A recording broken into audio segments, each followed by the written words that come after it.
Welcome back to my channel. Today I'm going to take you through the process of making a Valentine's Day themed sourdough loaf.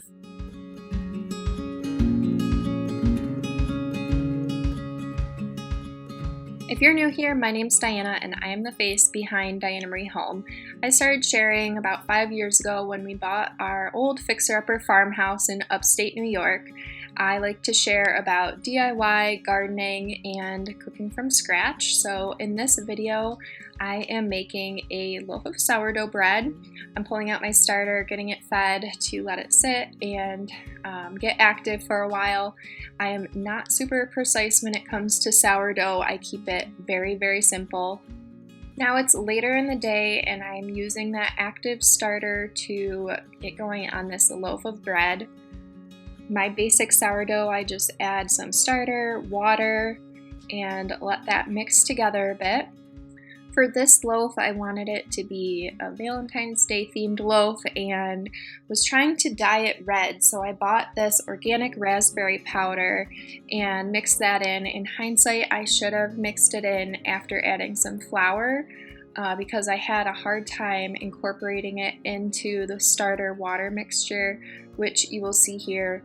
I ended up using a whisk to really mix that in, but in the future I will wait and add the coloring in when I add the flour, which is what I end up doing a little later. So I wanted to include this just to show you kind of the trial and error, but trying to dye this loaf with the raspberry powder really didn't work out too well. It didn't change the color of the loaf a ton and it didn't taste much different.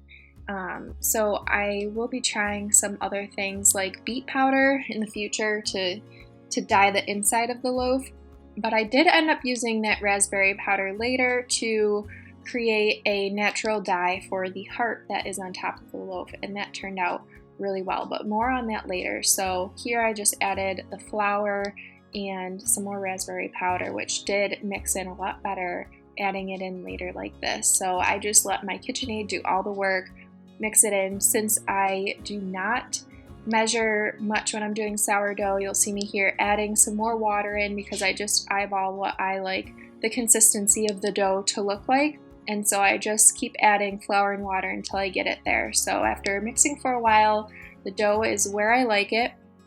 So I'm just moving it into another bowl to sit and ferment overnight. Normally I'd leave it in the KitchenAid, but this particular day I was making a loaf right after this one, so it moved into its own bowl to rest overnight. The next day you can see it expanded a lot. I think it was feeding off of the sugars in the raspberry powder because it definitely proofed more than it typically does overnight. So here I'm just scraping it off from around the bowl and doing my first stretch and fold. Again, this is the next morning. It was pretty sticky, but once you get it out of the bowl, it's definitely a lot easier to work with. So I am not precise about this either. I just stretch and fold it and form it into a ball until it's not too sticky and the consistency that I like. And once I do that, I'll just set it back in the bowl and cover it with a tea towel to rest. I try to leave 30 minutes to an hour between stretch and folds, but like I said, I keep it very simple. So most days it's just doing this whenever I remember or get around to it. Some days I'll have to run out for an appointment or whatever, and I don't get to this until later in the afternoon. Honestly, I never have a loaf that we can't eat. So this is after 30 minutes to an hour and I'm back doing a second stretch and fold. You can see it's not as sticky this time, but definitely still sticky, which will get better after working the dough a bit more here. So I just do the same thing. I kind of pull it out and stretch it and literally fold it together. And I keep doing that until it easily forms the loaf that, we all know. And then once it gets that way, I put it back in the bowl, cover it again, and let it sit for 30 minutes to an hour, which it has been now. I'm turning on my oven to 400 degrees. However, our oven cooks hot, so it's probably closer to 425. And while I wait for the oven to preheat, I do the last stretch and fold, which again is just getting the dough out of the bowl, stretching it and forming it into a loaf shape. And then for this one, I transfer it over to the bowl, the final resting bowl. This is just a tea towel that I coat lightly with some flour. And then I will form the dough into the loaf shape and transfer it over to this setup. And I usually sprinkle it with some flour before I let it sit.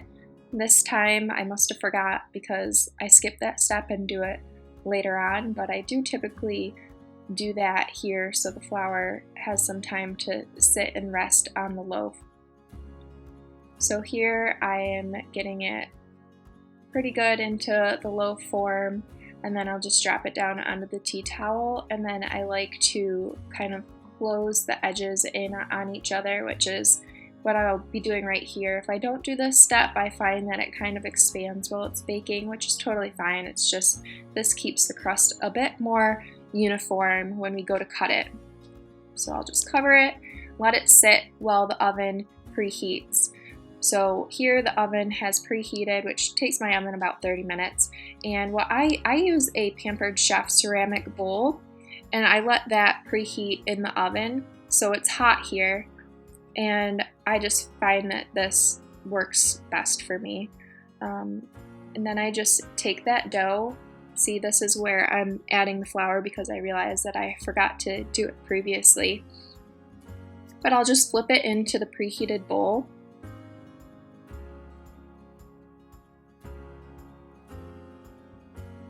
And this is the fun part because this is where I'll sometimes add more flour if I need to and then score it. So for this loaf, I was playing around with a Valentine's Day theme. I usually just do pretty basic shapes, but for this one I wanted there to be a heart shape scored into the crust. So I'm using parchment paper to create a template of a heart, and this was very simple to do.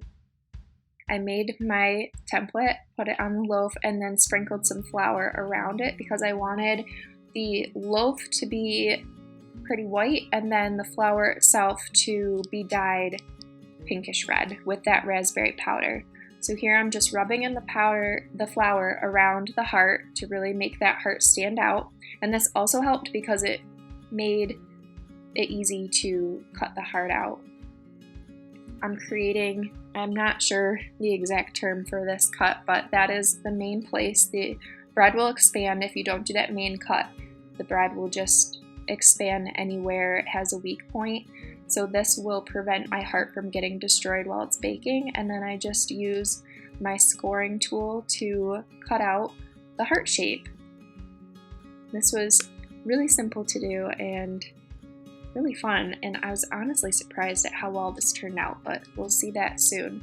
So I decided to leave it in this video because this was just trial and error for me, and I think that it could be helpful for someone else doing this, but I experimented with painting the heart before baking it. So I just used some raspberry powder mixed with some water until it was the consistency I wanted, and then used a paintbrush to paint it onto the dough before going into the oven. Now you'll see in this video that didn't really work out. The raspberry powder burned in the oven, unfortunately, so it turned out to be more of a brown color. It didn't impact the taste of the loaf at all. It still tasted fine, but it wasn't the look I was going for. But I wanted to leave it in just to talk about because that is what happened and it is something that I learned from. So just know if you want to do this, I would recommend painting it after you bake it. So here I am putting it in the oven, and then I have another Pampered Chef cookie sheet that I cover my loaf with. So I'll cook it like that for about 40 minutes covered, and then for the last 10 minutes I uncover it before taking it out of the oven. That just helps the crust to get really nice and crispy. So here we are taking it out of the oven, and you will see my crispy brown heart. This is the following day. I was making another loaf anyways, so I cut out the heart just like I did before, but I didn't paint it. I waited until after it was fully done cooking and cooled off, took it out, and then made the same mixture with the raspberry powder and water and painted it on after the loaf was already cooked and cooled, and this worked a lot better. So I'm just using raspberry powder because I didn't want to buy I didn't like the idea of using food dye on my nice organic loaf of sourdough bread. So this is a good happy medium for me. It might not be as bright and vibrant as food dye and gels would get, but it still gives it the color, it gives it the pretty look, and in the end, it's just organic raspberries. So that is what works best for me and my family. This was really fun to do, and I thought it turned out really well. I'm looking forward to trying some other things for other holidays, but let me know what you think in the comments and what I should try next.